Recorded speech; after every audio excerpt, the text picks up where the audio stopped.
Let's give them a round of applause. I'm going to turn this portion of the program over to them. Let's see. Good afternoon, everybody. For some of you that I haven't met, I'm Michelle Holliday, and again, I'm the president of a consulting company, and I've been here from the very beginning. And what I typically do with my, as an instructor to the Native Learning Center, is I think in terms of the learning and teachings, I really try to bring a sort of an active live case or work that I'm doing with a client in energy. So this year, I have the pleasure of co-presenting with Jackie Barnum. But I've been doing this type of work for a number of years. And then I also have a company called Aquila Cube Consulting, which is a telecommunication company working with wireless broadband deployment. Again, energy and telecommunication are really essential now. I think they go hand in hand. But today, we're talking and speaking about community engagement. And why we say it's essential in energy, we'll get a little bit more into the presentation. I won't go too much into detail. You have this in your slides. But I want to also let Jackie introduce herself and tell you a little bit about the tribe and herself and her background, which I think is key and essential to this presentation. So Jackie? Thank you, Michelle. My name is Jackie Barnum, and this is my first time here, so thank you for the invitation. I am currently the Director of Planning and Operations for the Cabazon Band of Kuya Indians, as well as the Interim General Manager for the Tribal Utility, as myself and a couple other staff members had created that as a paper utility for the time being. I've been with the tribe for about 12 years now, and through my time and what we're going to be talking through is how we've kind of come and developed these different departments to fill the need for the tribe and the tribal government as we were developing projects on the reservation. So just a little bit about myself. So Jackie is the it girl for the Cabazon. She's very humble, but she developed the utility from the very, very beginning in its formation, as she talked about the paper form, and has really gotten to this place within a decade to position the Cabazon in terms of an energy project and activities. But as I've bringing today why we're talking about it, well, of course, our introductions, we'll talk a little bit about the objectives. And I think this is an important exercise because as you start to prepare your projects in the pre-planning, planning phase, pre-NEPA, just the formation, it's really important that engagement is part of your work throughout the project. And it's important because if you don't do it, when you get to the place of actual development, you still need to do the engagement with all of the stakeholders. But we're going to really talk about our experiences. And in this instance, I was contracted by the industry partner of Cabazon, which is Desert View Power. And within this period of time, I've become acquainted with the tribe and Jackie. So this is really a testament. I'm not speaking just for the industry, but we're working in collaboration together, tribe and industry, and again, as a tribal consultant, navigating the space of clean energy projects. So we will talk a little bit about the history, the importance of Hearth Act. Cabazon is a Hearth Act tribe, and also we'll do some I guess sort of a exercise we hope that you guys can benefit from. So competencies. This is an actual process that industry uses for all their energy projects, and oftentimes tribes are not part of that. One could argue that tribes are not really a stakeholder, they're a separate entity, but as we know in clean energy development, there is that requirement. And I'm going to share with you some of our, the work that was done for this particular project, still ongoing, and the framework around that. And every tribe and every project, it's different. You can get a template, but you really have to do your assessment and your analysis about how you're going to engage. And those are predicated on, again, these social values. We're talking about a tribal energy project on tribal land and different stakeholders, even in the tribe, right? Getting buy-in and support.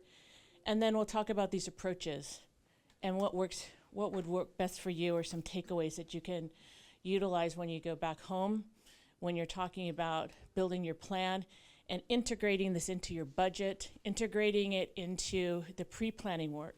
And a lot of times people do not consider that, and you really do need to. It's essential. Let me see here. So, Jackie, did you want to sort of talk a little bit here, or do you want me to? You go ahead. Okay. So, sometimes with tribes, and oftentimes tribal leaders or individuals that are in planning departments, how do you effectively use the skill sets and strategies that you have when you're working with groups, particularly with tribes? There are ones that are, historically disadvantaged, and we're in that category. Tribes are in that category.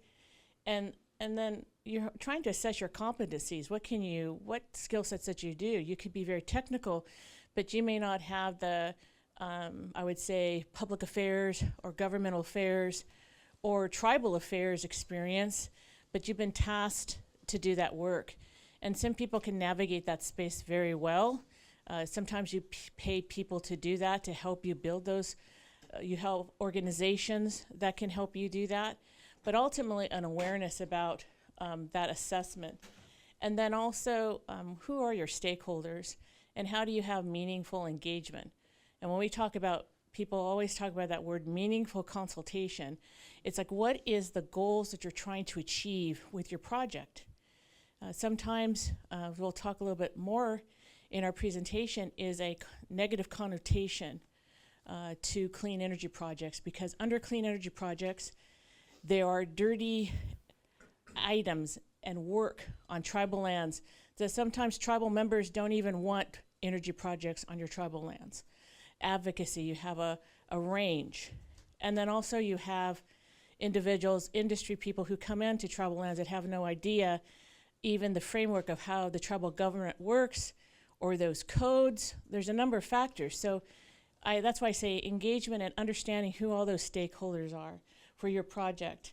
And again, understanding for the non-native folks that are in the room, when you deal with a tribe, they have their own codes and regulations, and you need to do your research and your analysis about that and understanding how they operate, because every single tribe is very different, and how they have their points of contact, all of that. So a lot of this is the analysis and the pre-work that has to be done. Even before you start to pencil what the project looks like, you have to understand what the tribe, what tribe, and who are you dealing with. So that understanding. And I'm gonna pass it over now to Jackie to talk a little bit about the background of this project on the lands of the Kauai Indians. Jackie? So for those who don't know where Cabazon is located in the desert southwest of California. It's about 30 miles east of Palm Springs. Those of you know what Coachella Fest is. It's in the city of Indio, where the tribe right where the 10 splits off to go towards Phoenix. We're also very near the Salton Sea. All this talk about Lithium Valley. So we're very aware of everything going on down there. But the tribe has, I think most notably known for its Supreme Court decision, the Cabazon decision of 1987, which opened up gaming for all tribal nations in the U.S. So I think Cabazon has, speaking of leadership and being a visionary, Cabazon really was at the forefront of that. However, in the 80s, they also were at the forefront of the energy, looking at what the future was going to be for California and for the tribe. So back in the 80s, they signed a lease with a biomass plant, was known as Colmac, now known as Desert View Power, on one of their parcels of land down south about 16 miles. This is a discontiguous reservation, and through that, they've they leased that land to this particular project. But down at this particular parcel, they had a vision in the early 90s of doing a resource recovery park or green energy park where every business there would be a feedstock towards another. So for example, there was 3 businesses there. One of them was a tire recycling center, which would then provide tire crumb to the biomass plant to bring up the BTU. And then that created another feedstock in their waste stream for the soil remediation site, which would then help in that remediation process. So that was kind of where all of this had started, what we call the Resource Recovery Park.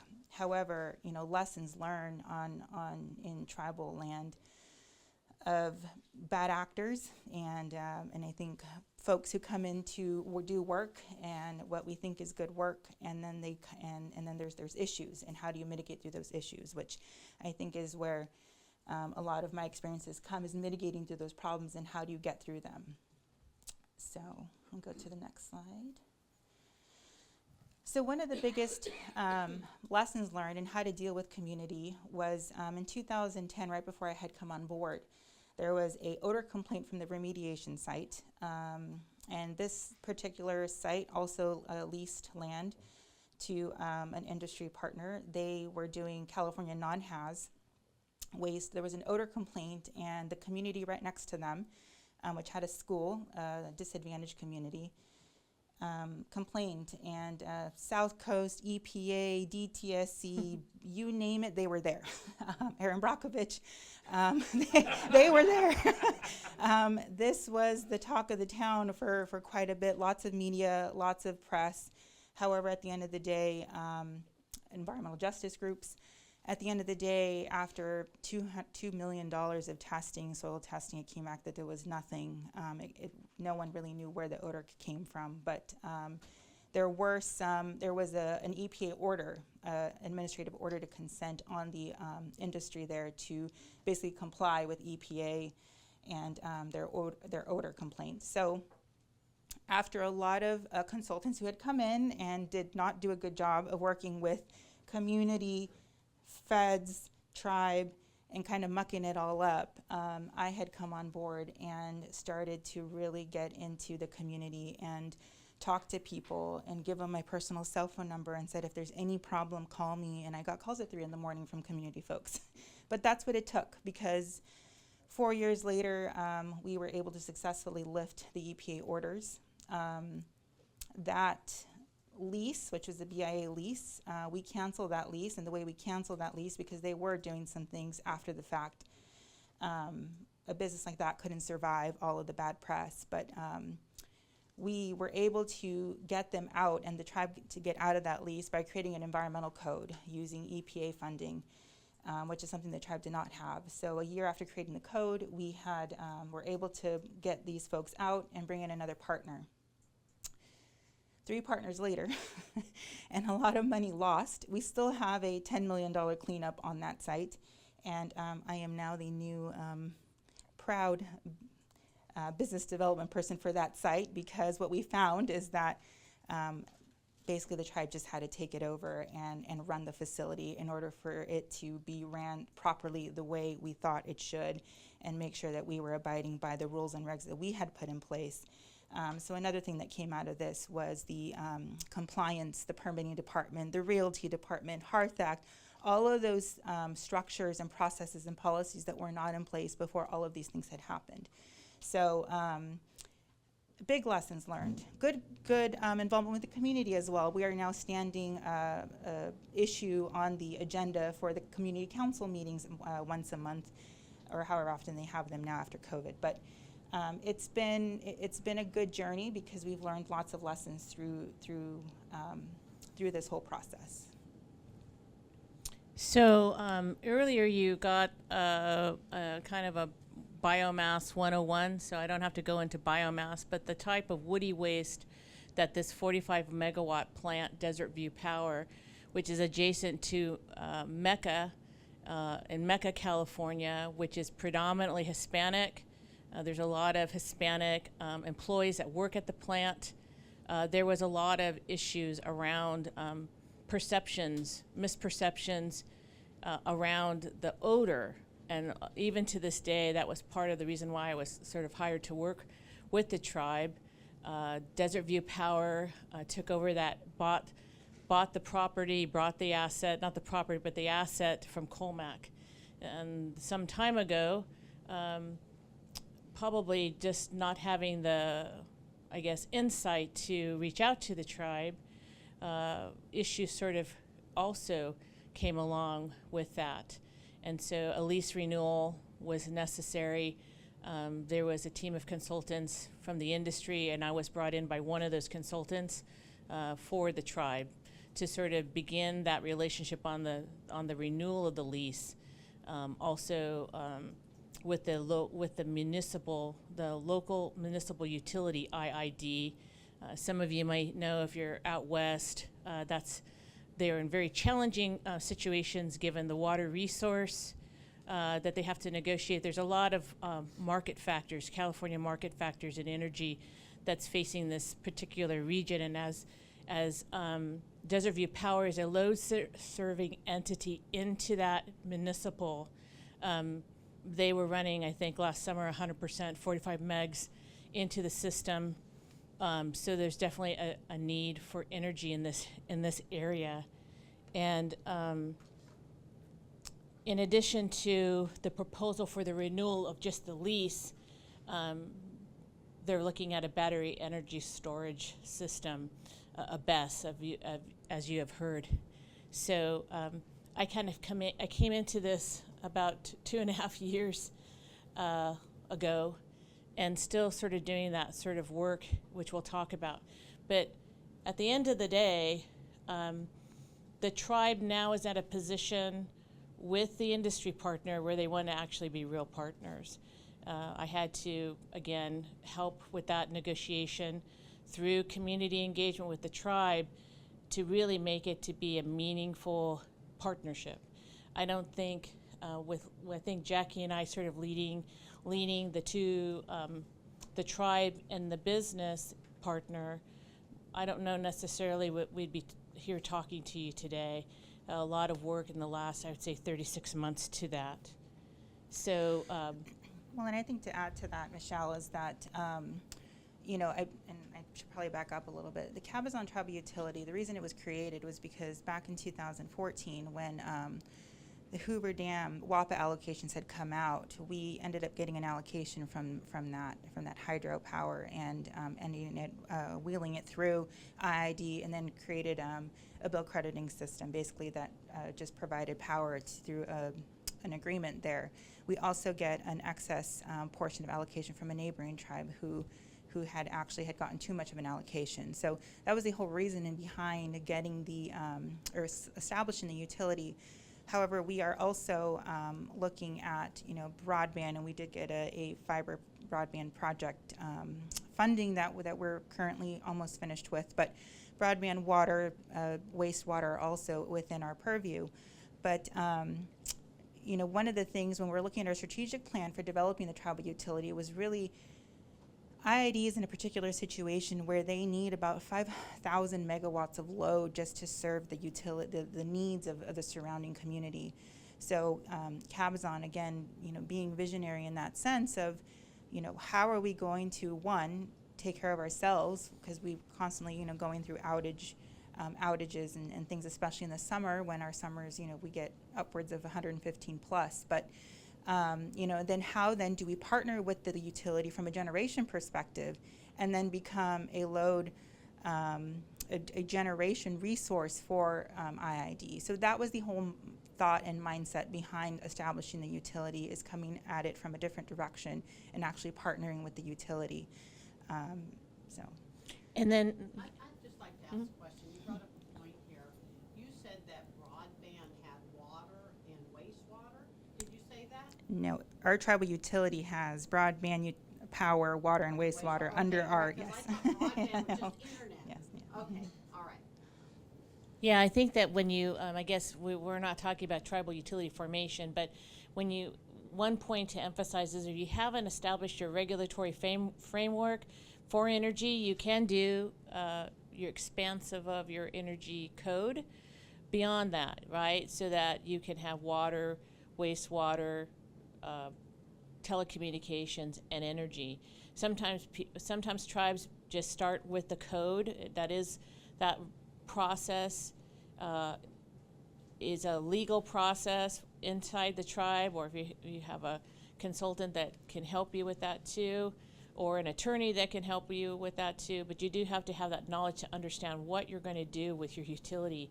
And sometimes going through that and not doing it the first time, at least to have a broader framework, to do it in that approach, my recommendation is to do so, because then you don't have to go back to council and you don't have to redo it again and do an amendment and all of these changes. That does take a lot of time within the tribal government. And oftentimes, as we all know, tribal councils change, their directions change, and you can find yourself in that situation of delay of time for projects that you want to move forward with. I just want to emphasize the date of 2031, even though this lease extension was for 10 years.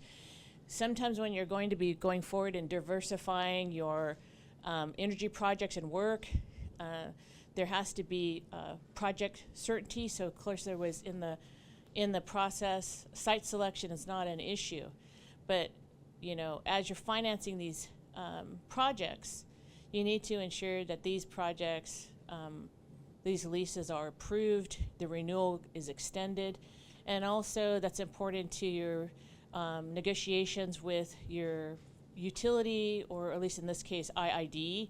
All of these items within the clean energy plan that you have all have to be sort of aligned and worked on simultaneously. So that's why initially the lease negotiation aspects were really important. Let's see here. So as we were going through, looking at Desert View, and Desert View had approaching the tribe about coming to do a lease extension, we really started to think about how can we really become partners in this situation. Desert View has certain assets. They have access to a substation. There's a large gas line that runs through there. There's an interconnection queue that's there that's very valuable. So from a utility power perspective, we were saying, okay, if this is going to be a lease extension, how can the tribe as a utility now then, I don't say leverage the industry, but leverage that partnership to then add greater value to the tribe instead of just being another lease. So because of the work we had done a couple years prior through Hearth Act, getting a business leasing ordinance, we have also were able to develop in-house the ability to do all of the, through that ordinance, all of the framework and the work that has to be done to be able to execute on a lease in a shorter time frame. So for example, in California, we have to go through CEQA, and these projects can take 10 years to complete in California, versus doing this on the reservation. I mean, we're pretty close to, we're in that negotiation process, but we've been working together for 2 years now, and we've done a pretty good job of shortening those timeframes up. That is because we do have compliance and permitting in-house. We have community engagement framework of how we're going to engage with the community, how we're going to do stakeholder meetings, and we set those timeframes and those and how that strategy is going to move forward in order to execute on these agreements in a timely fashion. So Jackie emphasized the tribal strategy, right? So at least in this instance, there are neighboring tribes that are there that have to be, they also have energy needs. I think the battery energy storage system, at least in California, it really helps shave the peak. It helps with the tribe with their load. They're the largest user within this muni utility. It really mitigates the demand charge and the management of that. And then I think the power quality. If some of you don't know, the energy market in California is very constrained. Transmission or grid resiliency and transmission investment is an issue in terms of the growth and the load. And so for the Cabazon at this point in time, strategically, and a lot of the tribes in the Southern California area where there are a lot of developers that are looking to build BESSes. There's a lot of factors. In this instance, for the Desert View Power plant, they already have an interconnection. To CALISO, to IID. As you know, in California, the California Independent System Operator, there are interconnection agreement studies that have to be done within the state to manage those resources. Renewable energy is not like natural gas where it's a stable load, so there's grid volatility with that. So the BESSes come in to be helpful in managing that market. So I think today, and it is a history, I mean, Cabazon has been very smart about positioning themselves. I don't think people today in today's society thought that we would be faced with this type of power outages and issues of resiliency, or trying to be able to continue to mitigate the outages that are seeming to be happening not only in rural areas where tribes have very bad line extensions and when the power goes out. We're looking at major metropolitan areas with a lot of load that the grid does not provide that capacity. And so we'll see this trend continuing in the energy market. So sometimes things happen, and if tribes are positioned, location is a factor, preparing in the planning, sometimes that is fortuitous for the tribes. And in this case, market conditions sort of drive that for Cabazon more expeditiously than others. But I think that's sort of a case for everyone that's in Indian country to be thinking about providing your own sustainability and putting those elements into your plan. I think one of the things too for Cabazon is that there's a great opportunity just because IID has really done a poor job of maintaining the system. I think I was listening to a board meeting the other day where they have $3 billion of O&M costs that they need to meet, and they're really looking at partners to see who can help in that space. And they're I say finally because we've been knocking at their door for a couple of years now, trying to figure out a way to partner with them in a true partnership. And I think they're finally starting to realize the value that tribes add. And there's 5 tribes within the valley, but I think they're starting to see that value. I think the other point there is that the developers and the cities are now starting to come to the tribes and saying, how do we get access to this IRA funding? And 2, how do we partner and leverage the tribe to figure out how to get some of these projects done?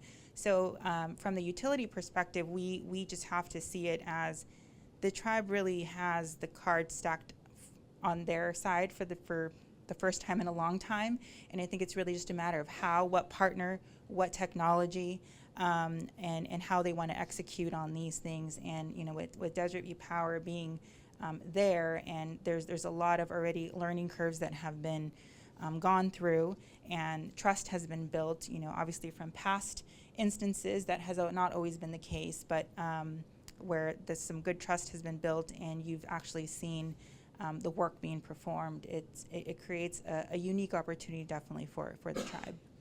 So on the engagement participation, we kind of looked at it in 2 ways for your consideration as you're sort of developing your plans or thinking about applying for a grant for a project. So you have the internal within the tribe. And I think I've worked in energy in Indian country for a long time, and so I have to say that it comes from the top in council and the leadership and the championing of that, or maybe there's an individual who really wants to drive that, or the council, but you continue because, as you know, this is a long-term commitment by the tribe. And so educating them and understanding that and getting the membership acceptance, because you're going to have in your general council meetings people that don't necessarily want to see that happen, or they want to see the preservation of the land not disturbed, cultural issues. Again, the lack of knowledge about energy, what is the benefit for the tribe, all of those factors. You need to be thinking about that in terms of your plan, actually preparing a plan, writing the plan, and your goals and your objectives of your stakeholder engagement work. And then you're educating also or advising about the goals of the Tribe for Energy. I had an interesting conversation at lunch today about energy, I guess, or energy self-sufficiency for the tribe, the terminology of energy sovereignty, I think, but it's really the tribe's right as a sovereign entity to be able to make those decisions and how they want to move forward.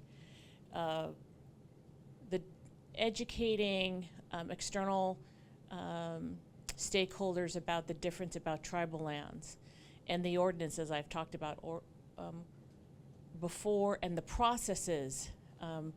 It is not a city and county, it is not private land. And so people go in and wanting to try to put that type of process with the tribe, sometimes is not successful. And I came into this project about really clarifying misunderstandings and developing goals and objectives around mitigating those things. Not necessarily with the tribe, but just the odor concern that many people in the community thought that it came from the plant. So I did a lot of engagement externally with a bilingual type of plan to be able to go out and communicate that and understand that if they wanted the plant shut down, it wasn't like they could go do that themselves. They had to go to the tribe. So there was a lot of misunderstandings, and sometimes those can be resolved. But just a point to sort of let you know on the scheme of engagement. You have people on this side that are no development, advocates that don't want any development, tribal or non-tribal. Then you have pro-energy development people. These are the green people, right? These are the red people. In between here, no man's land. That area, that's where you're trying to work your engagement strategy, because you're not going to get, and you're never going to change a person's philosophical, spiritual, cultural perspective on that far left. On the far right, you're hoping to gain support, but it's really these people that have no idea about your plan or your project. This is not just energy. This is any kind of stakeholder engagement that you're trying to do, telecommunication. And if you're able to make goals and objectives to make that successful, to let them understand what you're doing, that's what stakeholder engagement is. For the NEPA process, that's a little bit different. You have to adhere to the Section 106 of the National Historic Preservation Act. You have to have a formal record. And again, and it's my understanding, if tribes are taking federal funds to build infrastructure projects, I know this on the telecommunication side, a NEPA review is required. Not all of it is CADX and disturbed land, so you're going to have to do the environmental assessment or an EIS. And in that case, the stakeholder engagement process is critical and a part of the NEPA submission. And so if you are managing that, that is an actual formal process that you need to have, and you need to demonstrate that you've had meaningful consultation, developing your logs, developing collateral, all of that to demonstrate that the project will go forward even on tribal land. And as we sort of move forward, right, with the project that the tribe will have, the tribe is going to begin to undertake that process. I think luckily we've been able to do some of that groundwork with this odor complaint several years ago. But one of the things I want to point out here is clarifying misunderstandings. You know, urban tribes especially, I think there's a lot of misconceptions about, it's just they can, folks can come in and do whatever they want, and there's no rules or regs or permits that need to be pulled. That is not true. So having to explain that and having to just educate people about tribe and tribal councils and how they work and their governance structures, and that takes work. But that's the type of work that needs to be done to get, I don't want to say community buy-in, but at least community understanding that we're all trying to do the right thing here and bring resources and development to areas that really need it. So I think that is a big one there for me, was just clarifying these misunderstandings that I had no idea were part of kind of a symptom of a bigger issue, especially in our valley with 5 different tribes, and trying to clarify all of that. So we sort of touched upon this in just of our conversations, but I think what's important is when you're thinking about public participation process, there are considerations, the cultural, which we sort of talked about, the history of the land or history of the project, history of tribal engagement with different industry providers. Of course, I mentioned a little bit about the budget. Oftentimes you don't go in and thinking that you need that until the issue happens. Then you're in what I would call a crisis management, a crisis communication strategy. That in itself is very difficult. I've managed those kinds of clients, and that is not the position that a tribe wants to be in, given hostile engagement with outside the tribe, not understanding the tribe. I think we face that, but when you really think about your comms work that tribes do, they may have it, they may not have it, but this is things that are facing tribes more and more as tribes become more sophisticated in that market, in the energy market, or as you're starting to do infrastructure development, that is a factor. And again, this is a case of very extreme issue complexity coming into it.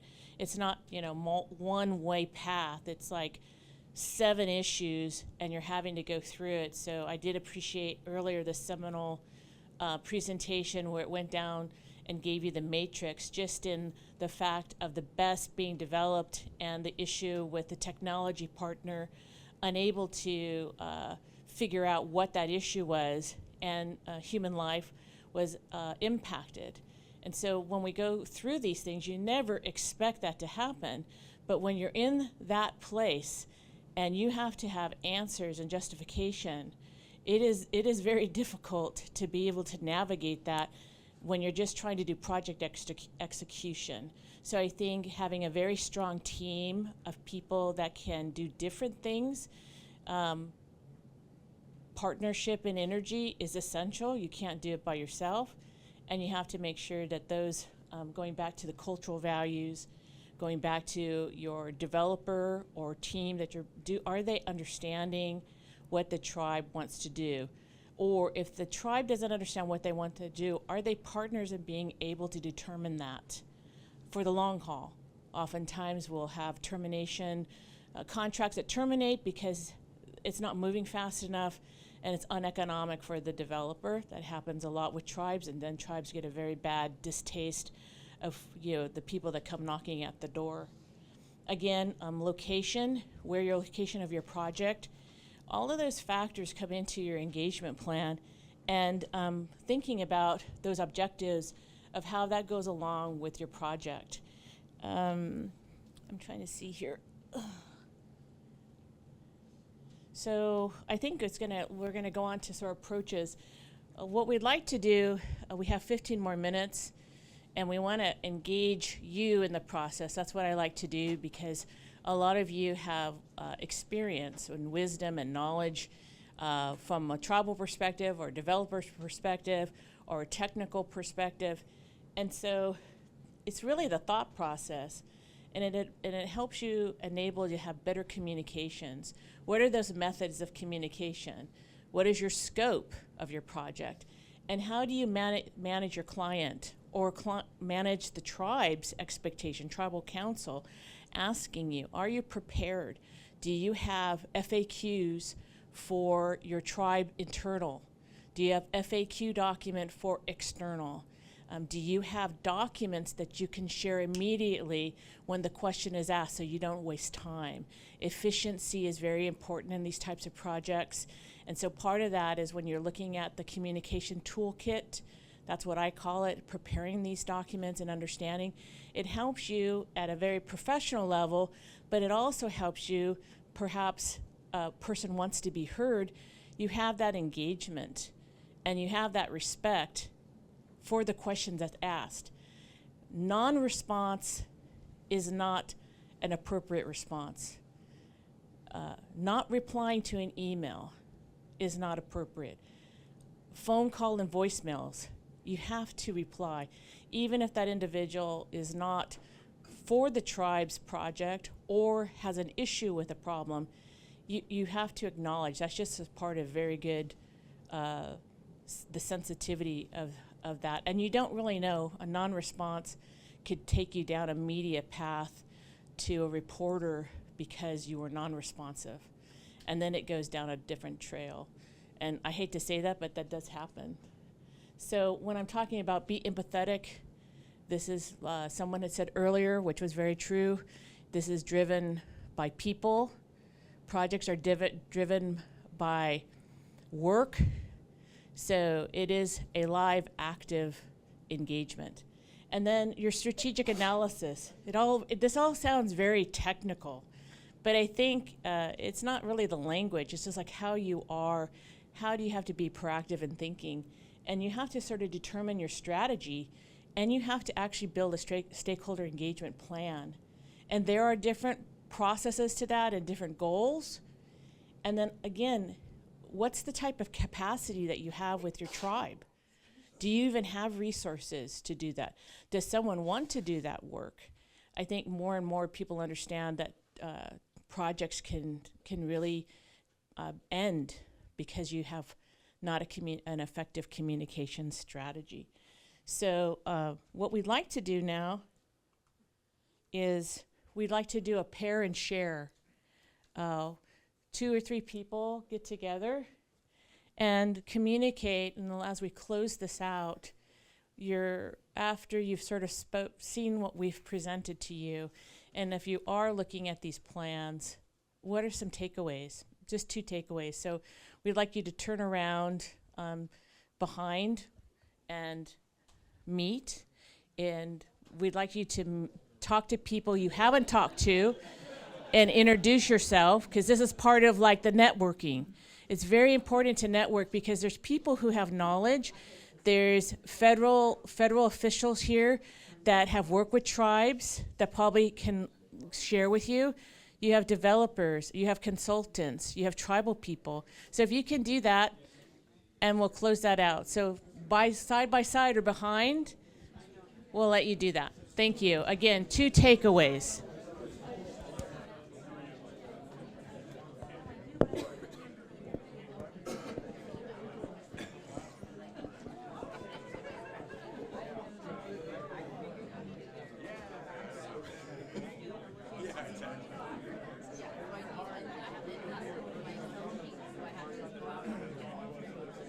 Basically, you have to understand that it isn't all about you.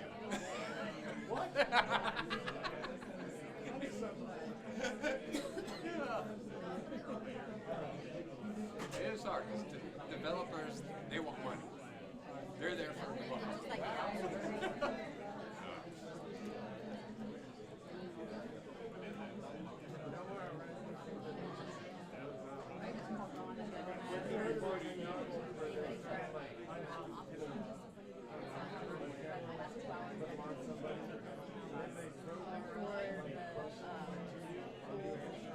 No, I heard about this.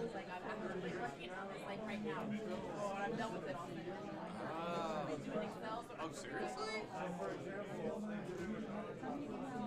Okay. Right.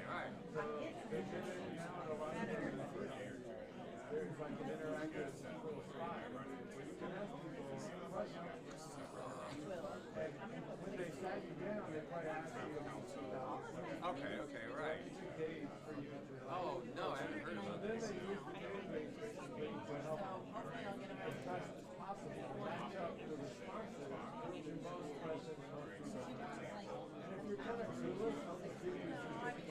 Right.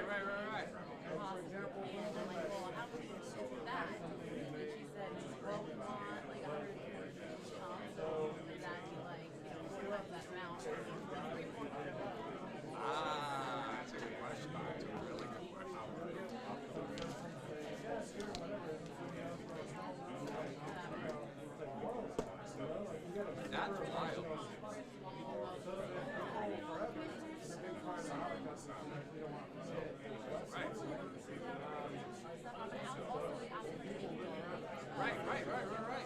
That's cool.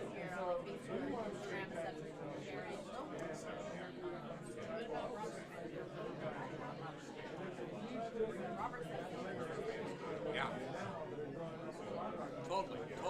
Oh yeah, completely different.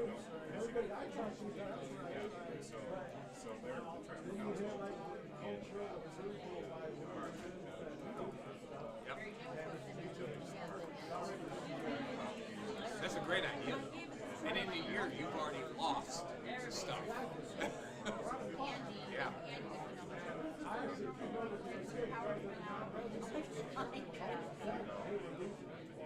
Right.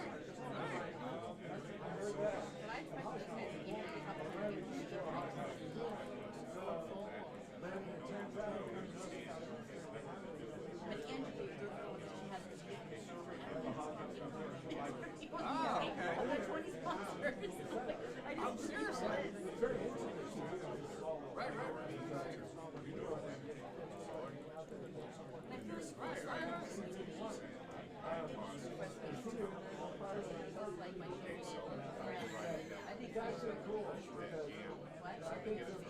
Yeah.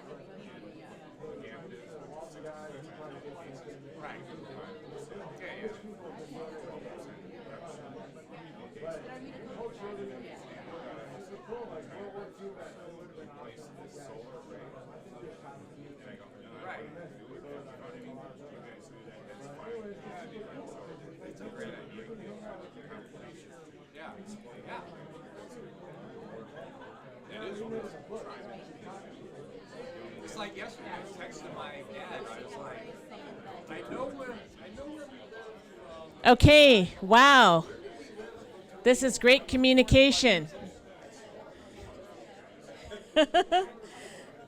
Thank you. Thank you for sharing. We're going to be wrapping up here our last 5 minutes in our closing comments.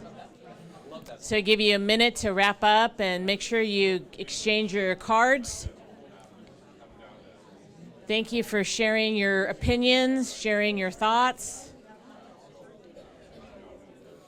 I encourage this type of dialogue to continue at the reception tonight.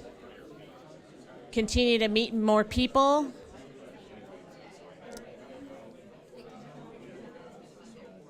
Go ahead, Jackie. Oh, go ahead. Yeah. Okay. So we can have your attention before we close out. Thank you so much. Just a couple of closing comments as we get ready for the next presenter.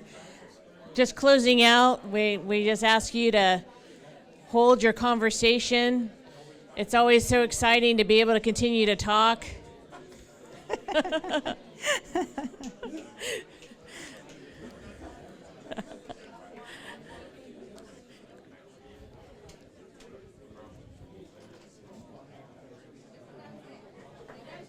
Okay.